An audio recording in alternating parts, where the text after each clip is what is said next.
Hi, welcome everybody. I'm super excited to be here today with Rita, Perry, Yichia, and then Ju.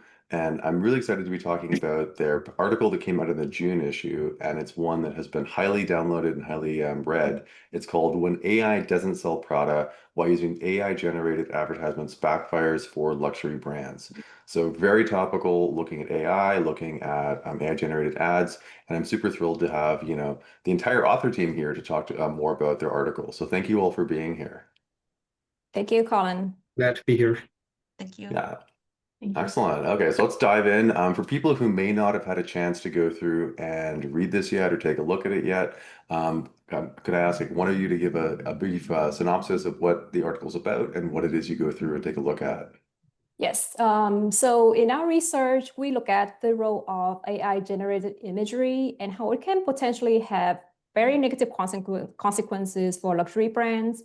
We find that even though consumers can no longer distinguish between human-generated versus AI-generated images, the moment they are aware that an image is being generated by AI, they evaluate such an image as being very lazy or basically being made with very low effort. And this perception of low effort particularly backfires for luxury ads because it clashes with what luxury brands stand for. So research has long established that luxury, or the essence of luxury brands, has always been about exclusivity or craftsmanship or human artistry, and people buy into the feeling of something being rare or made with care, and that is what luxury means for consumers. So when the luxury brands decide to disclose that, oh, our ads are going to feature AI-generated images, which are considered very low effort, people are not feeling it. Like people don't really feel that it's authentic of the brand and respond very negatively. Almost like there's a mismatch, it sounds Yes, like. basically. Yeah. Interesting. Okay, yeah. So I like that effect. So, generally people don't like AI generated ads, makes sense. Sort of feel like how, I feel when students hand in work created by ChatGPT, you're like, there's no low effort, they didn't try that hard. And you're saying Yes. that with luxury brands, especially there's more of that Yes. split because they expect more out of the luxury brands. Yeah. Yes, exactly. Like people are not, because they think of luxury, they think of art, they think of, how much effort is going to it. People don't think of art as like one click and then, oh, you get this thing. And that's how we will view AI, or basically like there's no effort there. There's no Yeah. artistry. There's just nothing rare about it anymore. Awesome. Yeah. So I like the premise. It makes sense to me. So you want to tell us more about how you went through and explored that and tested that? Yes, sure. Can take this question. Okay. So we conducted 3 studies to test our effect. And in the first study, we basically test the main effect or main interaction of like whether, if people know that something is AI versus not AI, and also look at, how compare it with luxury versus non-luxury. And we find that, so even though they do find that AI generated images is considered a very low effort, it actually doesn't quite negatively impact non-luxury brands or mainstream brands, but it particularly affects luxury brands because people are not liking that clash. They don't like when the low effort is, clashes with the luxury aspect. And that was a field study where we look at email ads, and people are less likely to click on an ad if they see that, oh, it's a luxury brand and it's being using AI generated images. And in this second study, we then measure the effort part, where we look at, is it really low effort if we disclose that an image being generated by AI? And we find that a perceived effort also affects authenticity very negatively for luxury brands as well. And that's basically the key here. Like, if luxury brands want to stay authentic and also, true to, what the brand essence is, they should not use AI generated images. And then in the third study, we wanted to find whether there was an actual visual strategy that, that luxury brands can use to mitigate the impact, because clearly luxury brands are not going to stop using AI. They're just going to keep going with it. And we find that if they use AI to generate more creative images, or like very highly creative images in just the standard like model with like the product, that usually people will respond a lot more positively because it compensates for the lack of effort associated with the generated by AI label. Okay, so almost like Yes. they're trying harder even when they're using Yes. AI, right? Yes. Interesting. I'm also intrigued as well too by the fact that you said that for non-luxury brands there was no negative effect. Yes. So that was surprising to me. And I think that And it wasn't surprising, also not surprising, because when I asked students in class and also normal people, and I might talk about that later when there's a question on how this idea came about, people may be mad about AI, but they are not that mad about it. I guess It's true. I think a lot of like people are they pretty chill. Yeah. yes, like I think we overestimate how much people respond negatively to AI. I think they only respond negatively when there's something, when it clashes with certain expectation, like luxury brands, for example. Yeah, that makes sense. It Yeah. almost reminds me of like influencers. I think a lot of people in marketing are sort of, Yeah. shocked that people trust influencers when most people really Yes. don't care, right? Yes. Yeah, Yes. interesting. Okay, well, thank you for that detailed summary. Yes. So somewhat, I think it's kind of cool. We can sort of imagine what these takeaways could be for marketers, but let's just make those super clear. So, what do you think the main sort of takeaways are for people working in advertising or marketing? Okay. I think Jer can take this one. Go for Sure, it. I'll Yeah. take this one. So the potential good news for advertisers is that while people perceive AI-generated ads are low effort, we find this perception of low effort doesn't quite negatively impact more mainstream brands because consumers do not have the same high expectation of craftsmanship. But for luxury brands, it is actually the essence of human craftsmanship that consumers are looking for. And this makes the luxury brands more authentic and desirable. So when luxury brands, they're trying to incorporate AI-generated image into their advertisements, they need to be very careful about it. And we also examined the potential strategies that can mitigate the negative effects of disclosing AI-generated ads for luxury brands. And as Rita said, that in our third study, we found that when luxury brands uses AI to generate highly creative ad images, it can help to compensate for the lack of perceived effort associated with AI-generated images, and consumers are less likely to react negatively to luxury ads labeled as generated by AI.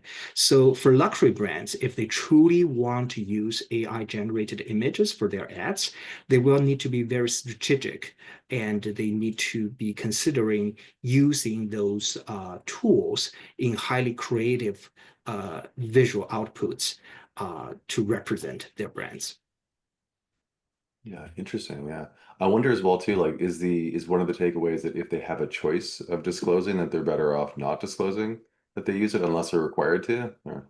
I Okay, I'm think gonna that's answer the more. question. Yeah. Oh, Go ahead, Rita. Jer can add. So this is a problem I don't understand with the disclosing AI at the moment, because we do have laws that force, basically not force, but like tell brands that they need to disclose AI, but there are also not enough regulations on how much they disclosing, because I've seen brands disclosing AI, and I've seen very prominent brands using AI generated images and they're not disclosing at all, even though the consumers are commenting like, oh, it's AI. So I wonder if it's because, maybe they're getting away with it because there's 1% human effort in there.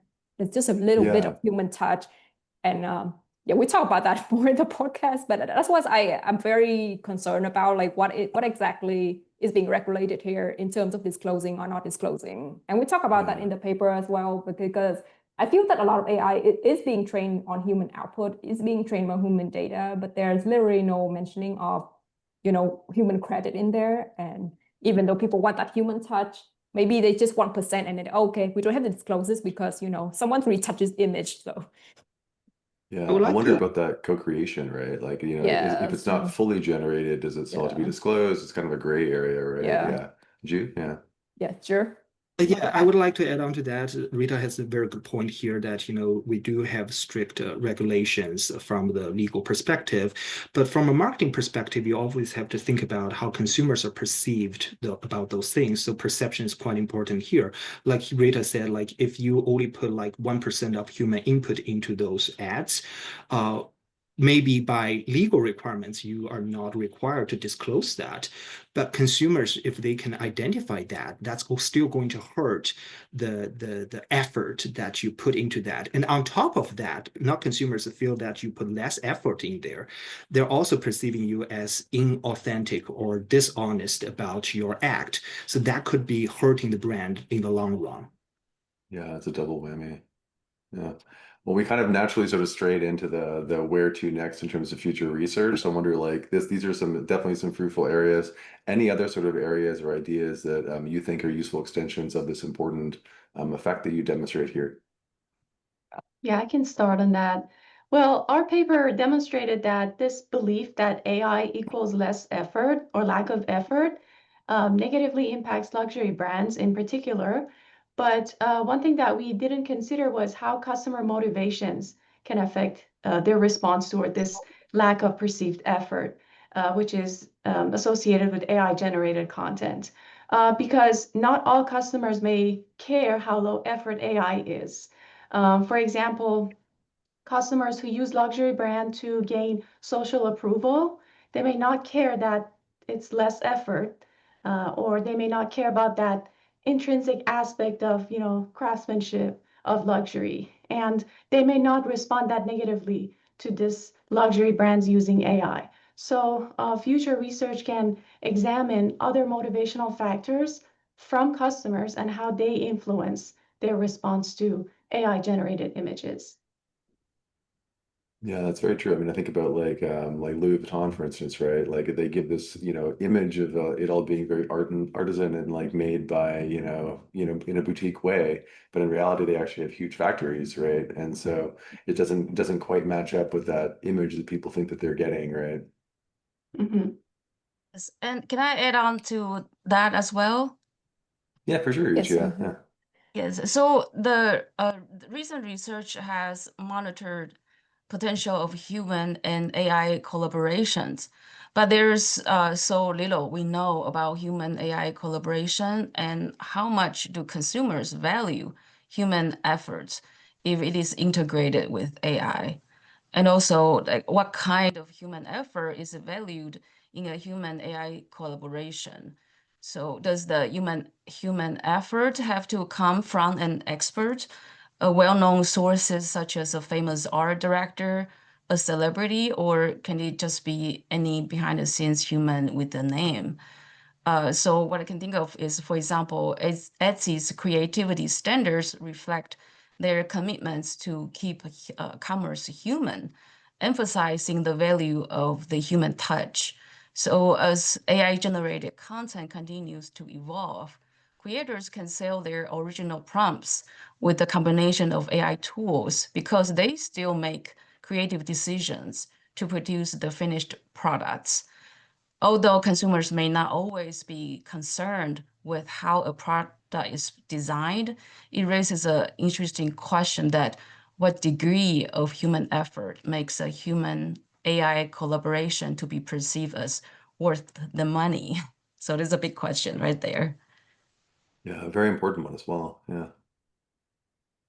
Yeah, I think Yeah, this so is I think there's a lot of research I need to understand AI, specifically with the biases with AI images. So when I started this project and how much AI has evolved, I continually see racial biases with with the kind of output that AI is generating. Like for example, if I have a prompt, I ask AI to generate a Caucasian woman or white woman with dark hair, it's actually more likely to generate an image of an Asian woman instead because it cannot understand that potentially a Caucasian woman can have brunette or dark hair. And also, there were also times where I think earlier in 2022, when I first started using AI, I think it was very hard for AI to understand that other people can have blonde hair. Like if I type in a blonde hair woman, it would automatically be a Caucasian white woman. So clearly, there's a lot of racial biases depending on the data. That it basically reflects the human beliefs, basically, because we have racial biases within society, and data is the AI is being trained on that. So the AI also depend on the types of data and images, and so it's important to understand the limits of AI as well. So brands still need to be very careful with the AI images, especially with all the DEI and diversity inclusivity that brands keep striving for. But if they use AI, they would have to be extra careful. definitely is an important thing to bring up as well. Yeah.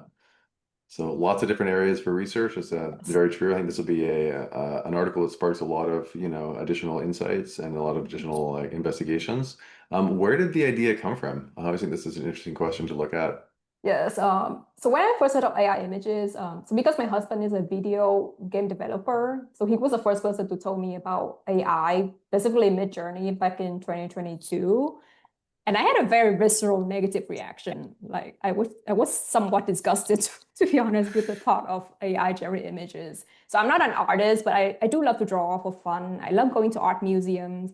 And the fact that people were saying, oh, AI could be the next Picasso, it could create the next Van Gogh Starry Night, it was just like unbelievable to me.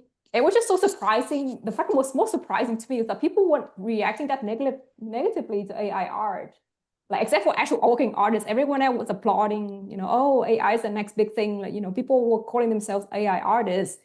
And there wasn't even an actual AI generated image that won an award for an art competition. So it sort of bugged me a little, or actually a lot, that people were just applauding AI images. And I wasn't sure why the idea of AI generated images were bugging me so much. I was losing sleep over it. I wasn't sure why. Oh, and then wow. I, Okay. and then I read an article describing like mid-journey and generating art with a click of a button. I just find it so lazy. Like that's my first impression. Like, oh, with a click, it's so lazy, and to call something art when there's like no human effort behind it. So when I noticed that luxury brands like Valentino, they began to incorporate AI images as well. And I read the comments and found that actually a lot of comments were mentioning this same lazy sentiment. There was like, oh, like you can't even, work harder as a luxury brand. You have millions of dollars. You can invest like better, models, better art direction for this. And that's kind of how the project idea started to develop from there. I love that. Yeah. So from your own personal experiences, sort of seeing it, reacting to it, and sort of investigating it more. Yeah. I still don't understand why people are not more mad about it. Like people are still, thinking like, oh, it's just AI. Like, why not? Like, now everyone can be an artist, with a click of a button. Yeah, it's interesting. I think a lot of people just seem to be excited by the coolness of it, or some maybe they're just indifferent. I don't know. It's a good question. Yeah. Yeah. Yeah. I'm curious as well too, any challenges going through and doing this? I know like using these tools, especially in the early days, like you folks were, can be more challenging, but any sort of things you ran into as you went through and were working on this project? So I think the biggest challenge at the time was finding image generators or AI image generators that can produce consistent images, because there were so many different issues with the quality. And also because we run experiments, we also want to control for the content, that the model has to look a certain way, and realistic as well. And so I didn't want to use Midjourney visual outputs because they were always very artistic or illustrative. They just look like, oh, it's painted, but it never looked like the kind of ad images we see in advertising. So it wasn't very suitable for creating advertising stimuli. And the user interface for Midjourney was so very difficult to use because it's on a public Discord server. So everything you do is being seen by other users. So I had to test quite a few image generators to see which create the most realistic and also consistent output for the studies. And also because I lack experience with prompts, I wasn't a prompt engineer, or what people were calling themselves. We're all learning, yeah. So it took quite a while to understand what makes a good prompt to actually generate high quality visual outputs. And AI also at the time had a lot of issues with understanding human anatomy. So you've seen like images of like people with 10 fingers or 10 toes, and the eye look wonky, something about the anatomy was always off. So it was good now. So after Malay was limited to mainly like portraits instead of like full body. But I think with the development now, I can actually do, an actual professional like full body images without any anatomy issues. Yeah, no, it's definitely very tough. Like I played with it as well too, and Yes. it's definitely not easy. It looks easy when it's done, but it definitely can take a lot of time. And sometimes even very small things I found can take like, half an hour just on one part of a photo that isn't working. Yes. Yeah. I basically run like the same prompt maybe hundreds of times until I get one image that can be usable for a study. Yeah. Wow. Well, anything else, or was that the big sort of speed bump? Well, I think it was also disheartening to see the kind of output they were producing. Like it was very clearly racially biased, as I've mentioned. I can see that the moment I put certain features like brown hair or brown eyes, it was clearly geared towards certain races, even though I'm not looking at, like, for example, if I type in like brunette hair or brown eyes, they would just produce old Middle Eastern looking women for some reason, and I'm not sure why. But it was quite early on. I'm not sure if this issue still exists now. But the issue where, if you put dark hair as a part of the prompt feature, it would just generate like non-white people. And I think it's such a clear bias in the data. Yeah, that's interesting. Yeah, hopefully it's improved by now. Yeah. I think it would take a while for it to improve because we only have the images we have. And with the Right, lack of yeah. with the lack of diversity that already exists in advertising in general, I think it would take a very long time for them to like train the data again. Yeah, that's true. Yeah. Cool. Well, thank you so much for coming and sharing more information about your article. So again, Yes. for those who are interested, they can take a look. It's in the June JAR issue from 2025, or of course available online. And again, it's called When AI Doesn't Sell Prada, Why Using AI-Generated Advertisements Backfires for Luxury Brands. So thank you so much for all coming on and sharing more insights about it. I really appreciate that. Yeah, Thank you. Happy Thank to you. be here. yeah, thanks for Yeah, having likewise. us. Thank Of course. you. Yeah, and I look forward to hopefully having you send some more work in on this topic to JR as well. Yeah. Yes. Yeah. Yep.